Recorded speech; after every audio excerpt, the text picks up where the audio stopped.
আজকে ওই ভোলি প্রতিদিন ওই এক গ্লাস করে রাধা মাধবকে ভোগ লাগায়। আর আজকের আমার ভগবান একটা চালাকি করেছে। কি চালাকি জানো? ওই যে যমুনা থেকে এক বালতি জল তুলেছে আর ওই জলে একটা ছোট্ট মাছ দিয়ে দিয়েছে। ও ভাইরা, ভগবান মাছ খায়? খায় না? খাইবো, খায়। দেবার মতো দিলে ঠিক খায়, খাবে না? ওর বাপেরে খেতে হবে। আজকের একটু শুনে দেখেন কি হয় ঘটনাটা। এইবার ভগবান চালাকি করে একটা ছোট মাছ জলে দিয়ে দিয়েছে। আর পর তো পর বাবা ওই বালতির জলটা দুধে ঢেলেছে, দুধে মাছটা পড়ে গেছে। আর পর তো পর আমার রাধা মাধবের গ্লাসে যে জল, যে দুধটা দেবে, সেই দুধে ছোট্ট মাছ পড়ে গেছে।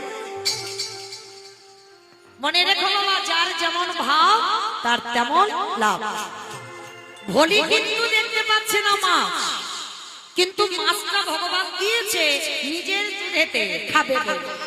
তা মাছটা যেই না দিয়ে দিয়েছে, ভোলি জানে না যেমন দুধ দেয় আজও দুধ দিয়েছে। আমার পুরোহিত মশাই প্রতিদিন যেমন ভোগ লাগায় আজও ভোগ লাগিয়েছে। কিন্তু সবে নিবেদন করতে যাবে এমন সময় দেখে না বাবা, দুটো গ্লাসে দিয়েছে দুধ আর দুটো গ্লাসেই ছোট ছোট মাছ ভাসছে।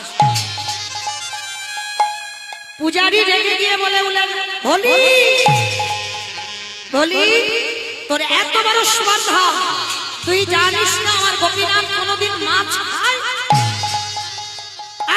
আমার গোপীনাথ সাত্বিক আহার গ্রহণ করে, আর তুই কিনা আমার এই গোপীনাথের দুধে তুই মাছ দিয়েছিস। ভোলি বলে উঠলেন, না বাবা ঠাকুর, আপনার কোথায় ভুল হচ্ছে। আমি মাছ দেবো কেন? আমি কি জানি না যে ভগবানের সেবায় কোনোদিন মাছ লাগে না? আমি মাছ দেবো কেন? তার মানে তুই বলতে চাচ্ছিস আমি মিথ্যা বলছি? চল দেখবি চোখ কি হয়েছে, দেখবি চোখ। ও মাইরা, ওই যে বললাম যার যেমন ভাব। ভোলি গিয়ে দেখছে বাবা গ্লাসে কিচ্ছু নেই, আর পূজারি বসে দেখছে দুটো গ্লাসে দুটো মাছ ভাসছে। ভোলি গিয়ে বলছে, বাবাজি, ও বাবাজি, আমি তো দেখছি মাছ নেই, কই মাছ? তবে রে, তার মানে তুই আমাকে সমাজে মিথ্যাবাদী সাজাচ্ছিস? বেরিয়ে যা এক্ষুনি, তুই আমার এই মন্দির থেকে বেরিয়ে যাবি। আর আজকের পর থেকে আমি তোকে আদেশ দিলাম, তোর দুধ নিয়ে আমার গোপীনাথের সেবা হবে না, হবে না, হবে না। ভোলির চরণ দুটো ধরে কাঁদছে, বাবাজি বিশ্বাস করো, আমি গোপীনাথের দুধে মাছ দিইনি। ভগবান মুচকি মুচকি হাসছে আর বলছে, ভোলি এবার দেখি তুই কি করিস। কেন অন্যায় করিস? কেন দুধে জল দিস?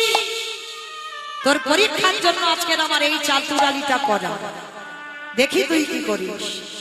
দুধ দূর করে মন্দির থেকে বের করে দিল ভোলিকে গলা ধাক্কা দিয়ে, আর ওই গ্লাসে দুধটা ভোলির হাতে দিয়ে বলছে, যা, দুধে যেমন মাছ দিয়েছিস তুই দুধ দিয়েছিস, তোর দুধ তুই সেবা কর।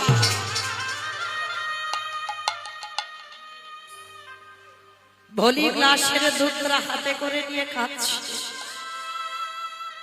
গোপীনাথ, কেউ জানুক না জানুক তুই ভালো করে জানিস আমি তোর এই দুধেতে মাছ দিইনি। তবু বাবাজি বলছে নাকি তোর দুধে নাকি মাছ, কিন্তু আমি দেখতে পাচ্ছি না মাছ। আমা আদৌ তো মাছ নেই, পরীক্ষার জন্য, দেখি তুই কি করিস। কিন্তু ভোলি একটা সংকল্প নিল, মা গোপীনাথ, আমার দুধ যখন তোর সেবায় লাগবে না, আজকে থেকে আমি প্রতিজ্ঞা করলাম শুধু আমার দুধ তুই খাবি না, নয় আজকে থেকে আমি জলস্পর্শ করব না। এটা আমার সংকল্প, দেখি তুই কি করে মন্দিরে থাকিস। ভোলি গ্লাসের দুধটা ফেলেনি কিন্তু বাবা, কারণ ভোলি তো দেখছে মাছ নেই, বাবাজি দেখেছে মাছ আছে। ওই দুধের গ্লাসটা নিয়ে ভলির একটা তাল পাতার কুড়ে ঘর। আর যেদিন থেকে গ্রামের লোক জেনে গেল না গোপীনাথের দুধে মাছ দিয়েছে, ভলির দুধ আর কেউ কেনে না, এক করে করে দিল। সবাই বলে উঠলো, ভলি আজকে থেকে তোর এই গরুর দুধ আমরা কেউ নেব না। ভলি হেসে বলল, ভালোই হলো, ভালোই হলো, আমি তো কিছু খাবো না আজকে থেকে, তাহলে আমার দুধ বিক্রি করে লাভটা কি, দরকার নেই। কিন্তু সেই মাছ মাখানো দুধটা রেখে দিয়েছে ওই কুড়ে ঘরে। একটা চিত্রপট মানে ছবি আছে, কারণ আর তো মন্দিরে যেতে পারে না, গ্রামের লোক এক ঘরে করে দিয়েছে, সবার আদেশ ভলিকে মন্দিরে উঠতে দেওয়া হবে না, কারণ ও গোপীনাথের দুধে মাছ দিয়েছে।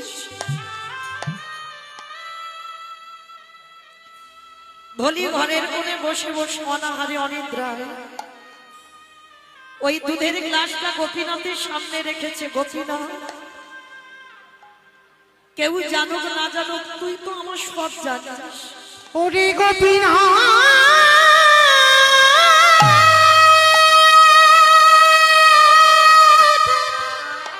আমি কি দুধে মাছ দিয়েছি বল? দিইনি তো। ওরে জিজু তোরে ভালো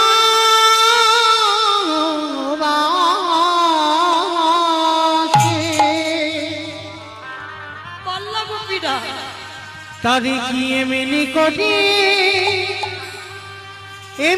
করে কাঁদিতে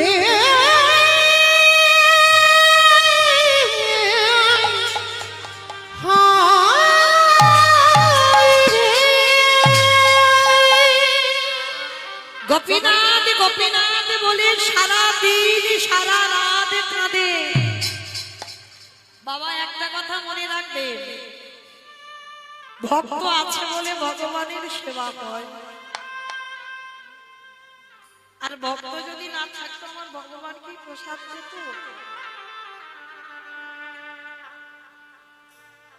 ভক্ত খেতে দেয় বলে ভগবান প্রসাদ পায়। ভক্ত যদি খেতে না দিত ভগবান উপবাসে যেত।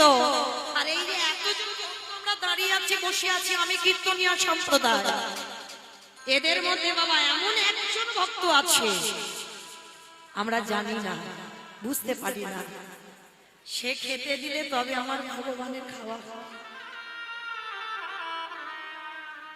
আর সে যদি খেতে না দেয় আমার ভগবান উপবাসে যায়। সে যদি উপবাসে থাকে আমার ভগবান উপবাসে থাকে। আজকে আমার ভগবান 3 দিন হয়ে গেল কিছু খাইনি, মানে ভলির দুধ যাচ্ছে না মন্দিরে, আর আমার গোপীনাথও কিছু খাচ্ছে না। কি গো, দিতে জানতে হবে তো। ভুরি ভুরি মন্ত্র পড়ে দিলে ভগবান খায়, আর মন্ত্র না জেনে দিলে ভগবান খায় না। খায় গো খায়।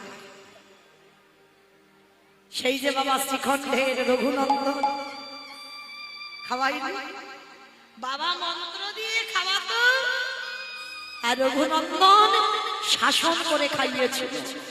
কিরে বাবা মন্ত্র দিয়ে খাই বলে খাস, আমি মন্ত্র বলবো না বলে খাবি না? খানা রে। ও হাতে বাঁশি আছে, খাবে কি করে? বাঁশি ফেলে দিল। মাথায় অত বড় চূড়া আছে, খাবে কি করে? চূড়া নামিয়ে দিল। ঠিক ঠিক এক বন্ধু আর এক বন্ধুকে ভালোবাসলে যেমন কথা হয়, সেইভাবে কথোপকথন করে আমার রঘুনন্দন মন্দিরের শিব বিগ্রহ অচল ছিল, সচল হয়ে তাকে খাইয়ে দিল। আজকে লীলায় ঠিক সেই রকম, ভলির দুধ যাচ্ছে না, 3 দিন খাচ্ছে না, আর এদিকে ভলিও 3 দিন কিছু খাইনি, কিন্তু সেই দুধ মাছ মাখানো দুধ ফেলেনি মা, ঘরের কোণে রেখে দিয়েছে। আর গোপীনাথ কি করেছে জানো? আজ নয়নে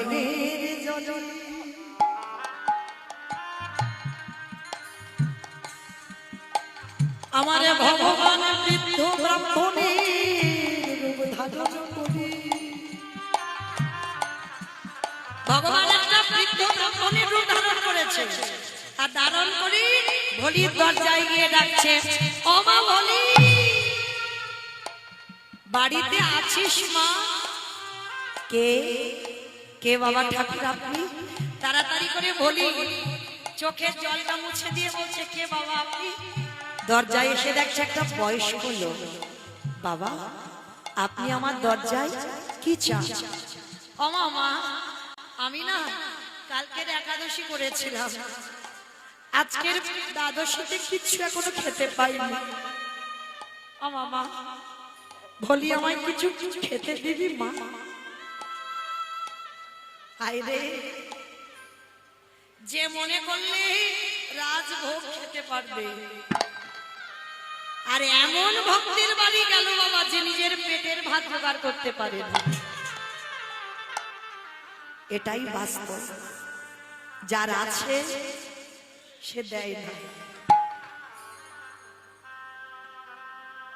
আর যার কিছু থাকে না সে দেবার জন্য বাঁধে,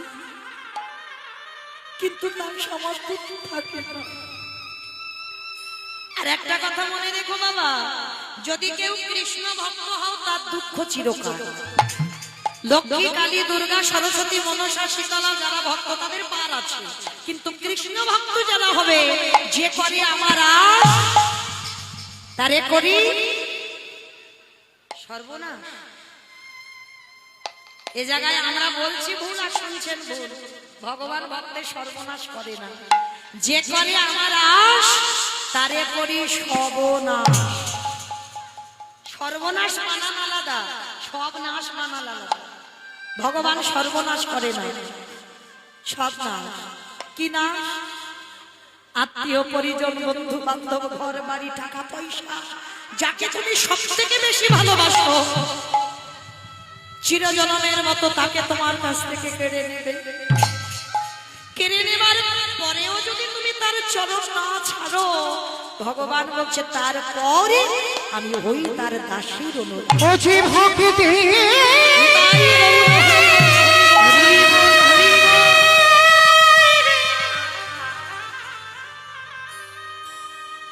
ভক্তি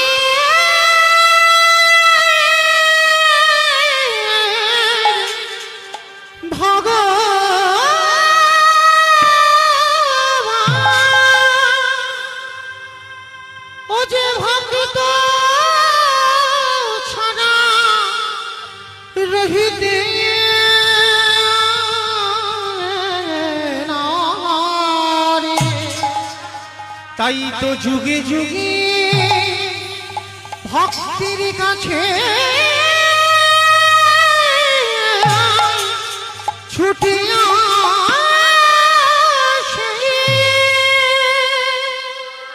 আজকের ভোলির বাড়িতে ভগবান ব্রাহ্মণের বেশ ধরে এসেছে। বলি, দে না মা, একটু খেতে দে না। বলি চরণটা ধরে বলছি, আমার বাড়িতে এসেছো, আমার বাড়িতে তো কিছু নেই, আমি কি দিয়ে আপনাকে সেবা দেব বলেন? আমার বাড়ি কিছু নেই। আর গোপীনাথ তো জানে সেই মাছ মাখানো দুধটা 3 দিন ধরে গ্লাসে আছে। বারবার বলছি, ও মা দেখ না তোর ঘরে কি কিচ্ছু নেই। সত্যি বলছি বাবাজি, আমি নিজে 3 দিন খাইনি, আমার এই দুধ আর বিক্রি হয় না, আমাকে সবাই এক ঘরে করে দিয়েছে, আমার বাড়ি কিচ্ছু নেই খাওয়া। দেখ না দেখ না, কিচ্ছু নেই, বিশ্বাস করো কিচ্ছু নেই। আমার ভগবান বারবার মনে করাচ্ছে, দেখ মা কিচ্ছু কি নেই, একটু মনে কর না কিছু তো আছে। আর ভগবান বারবার যখন মনে করাচ্ছে, মনে পড়ে গেল সেই 1 গ্লাস দুধের কথা। তাই তো আমি দেখিনি এতে মাছ ছিল না। মন্দিরের বাবাজি বলছে মাছ আছে, কিন্তু আমি দেখেছি মাছ নেই। বাবাজি আপনি দাঁড়ান, আমি দেখছি কিছু পাওয়া যায় কিনা। ছুটে গেছি ঘরে গিয়ে 3 দিনের দুধ ছানা কেটে গেছে, গন্ধ হয়ে গেছে। দুধটা হাতে করে তুলে নিয়ে বলছি গোপীরা, গোপীরা, কেউ জানুক না জানুক তুই জানিস আমি তোর দুধে মাছ দিইনি, কিন্তু বাবাজি বলছে আমি নাকি তোর দুধে মাছ দিয়েছিলাম। কিন্তু এই যে বাবাজি এসেছে বড় ক্ষুধার্ত, বড় ক্লান্ত, কৃপা করে আমি এই দুধ ওই বাবাজিকে দেব। গোপীনাথ, যাতে আমার যা অপরাধ হয় হবে, যাতে আমার পাপ হয় হবে, কিন্তু ওই ক্ষুধার্ত মানুষকে আমি এই মাছ মাখানো দুধ দেব। আর ভগবান তো ওই দুধটা খাবে বলে গেছে, পূজারি খেতে দেয়নি না, ভগবানের কষ্ট হয়েছে, 3 দিন ভগবান কিছু খায়নি। এইবার বলি আমার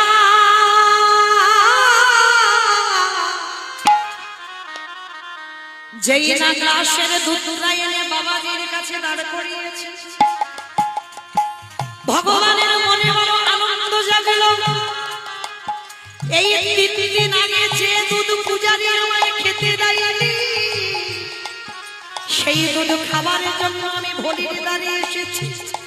ছানা কেটে গেছে, গন্ধ হয়ে গেছে, ভগবানের আমার তাড়াতাড়ি করে আঁকু পাকু করে ওই ভক্তের হাত থেকে দুধের গ্লাসটা নিয়ে আমার ভগবান সাদরে গ্রহণ করে। ওরে ভোলি